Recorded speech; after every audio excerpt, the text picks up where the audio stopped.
Okay, again, excuse the mess as normal, it's in the process. So, I mean, it looks pretty similar to how it was earlier, but I have done a few things on here. I moved this bracket over, I showed a little earlier. I actually decided to go with that bracket because I tightened that thing up and I haven't been able to get it move at all. I mean, that thing is holding. So I've got that there. I drilled a little hole to hold that hose a little better right there, so it's not hitting that harmonic balancer. I also put some heat shielding on here because I actually made it a little short, but got some heat shielding so that this isn't hitting on the turbo, and I've actually I held it on down there too, so it's not hitting on the up pipe anymore, and that heat shielding is going to help it there. Oh, as I was talking about earlier, in here, I went ahead and wrapped the exhaust on the turbo from the up pipe down this side. Now this, did it this way because if you can tell, it's intersecting. Now, I'll show you what I'm talking about on that, but it's going to be really close to the intake piping, so I went ahead and put that on there to kind of help with the heat on it. Okay, I'm back. So I got it a little mocked up, but with how that turbo is clocked, because again, I don't know if I showed it on camera, but oh, you can't see it. Right there, you can see the bolt. Right there, you can see the bolt for the turbo is actually hitting on the fitting. So I can't turn the turbo this way any further. I can't turn it that way. And the center stack, or the center cartridge, they didn't want me to go any farther than that. So that's where it's at. Like you can see, it is a tight squeeze. It's gonna be tight, it might even touch it in some spots.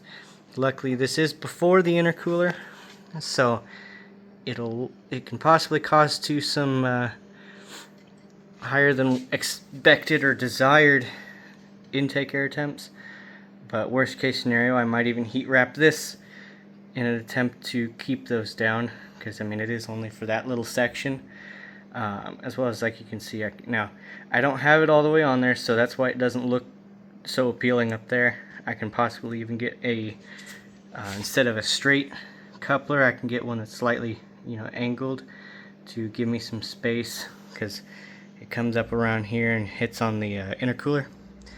So we'll see what happens there. But back to what I was talking about.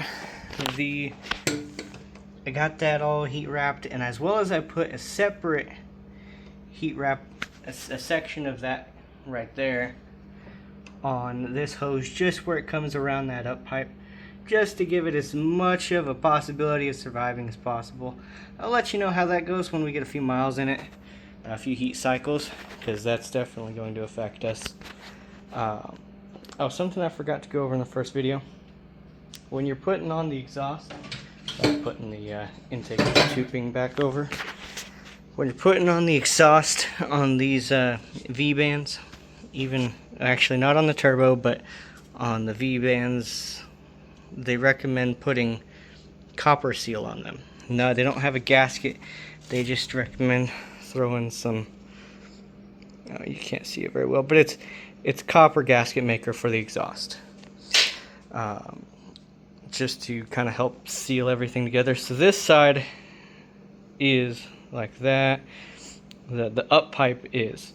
The down pipe I haven't done yet because I don't have it fully in place. Oh, I also heat wrapped that because, as you can see with my mess of brake lines, it's gonna have to kind of go right between them, right through. Oh, I didn't want to touch this with my bare hands because my hand's gonna be itchy now, but I'll do it for y'all. So it's gonna be set up. This isn't a perfect representation of it because again it's not fully locked in place, but you can see it goes right between the two brake lines because these will both be right around here. So it's going to be close.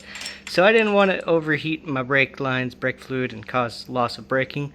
So I'm actually going to put some heat shrink or a heat shielding on these as well, just to give it every chance of saving as well. Something that they don't go super into depth on in the instructions, but they do mention it. The power steering. As you can see, my power steering is a little jank. It's a little bent out of the way, a little cattywampus. That is because the stock setup runs right here. I mean, it runs right here. So you have to pull these out, and I actually had to do some bending on this angle right here. So before, it was at much steeper of an angle this way. As you can see, it's much straighter now. It's actually hitting right there, but I'll fix that. And it's not actually tightened up all the way. I'll tighten that. Part of that, you can do it properly. I didn't. I'll fix it later because I'm planning on doing an AN kit later to actually make it all look nicer. I'm gonna zoom this out a little bit. Oh, wrong way. But so I've been planning on doing a AN kit later, which will actually make it look much cleaner. This is just for right now because I don't have the money right now. You know, this engine cost me a good bit. On top of this turbo kit loss cost me a good bit. So I made it work. I had to bend this angle down here. I actually bent this angle right here. So instead, it used to come up over here. You can't really see it that great, but it was angled more towards the end, the exhaust pipe. So I had to angle it a little bit straighter. Well, part of that is it's bent it. You can't see it over there. It's bent it back. Part of that has caused it to rub on this body there, the block right here. So I took a little piece of hose that I had, cut it, just set it right there so it's not cutting through this line. I also had to bend the return. So let me turn on my flashlight. Oh, my battery's low. So perfect angles. Part of this is I had to bend this one right here, this angle, and kind of crimp it. I had to push them closer. I had to push them closer like that. Now you got to be careful not to crimp this connection right here, this angle, or else you will not get any flow back. But I got that, and as you can see, it's bent up here. It actually gets fairly close to it. This one, it did get closer, but that's why this heat shrink is on here. And plus, I couldn't get it down to that one down there that I really wanted it on, because this is actually for a spark tube. This is for the spark wires. I bought it in an attempt to fix the drain tube, but it didn't fit. So I try to make do with what I got. That's just to kind of hopefully keep it from cooking our power steering fluid. But that's what I've got for now. I'll fill y'all in later when I get some more, but so far we're making progress. Again, just doing this little series to kind of give y'all some tips and tricks. It's not a step-by-step, kind of like how the on3 place did it. You know, they didn't give you step-by-step.